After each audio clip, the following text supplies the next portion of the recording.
जय जगन्नाथ सांग मैंने समस्त को मोर यूट्यूब चैनल को स्वागतम। आज आम डिस्कस करवा क्लासिकल डांस भारतर थिबा क्लासिकल डांस 8टी जो क्लासिकल डांस अच्छी से विषय आम आलोचना करवा।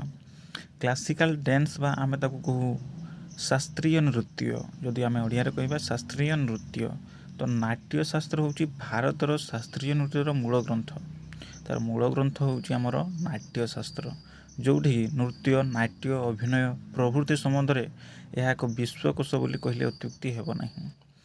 समस्त भारतीय अलंकार शास्त्र यही नाट्यशास्त्र प्रणेता को श्रद्धा और सम्मान सहित मुनि बोली उल्लेख करथांती, जहाँकर नाम होउची भरत मुनि बा तांको नाट्यचार्य भरत मुनि बोली मध्य कुहा जायथाय।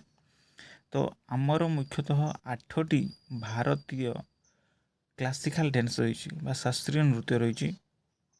तो राज्य हिसाब से आम से समस्त शास्त्रीय नृत्य आलोचना करवा।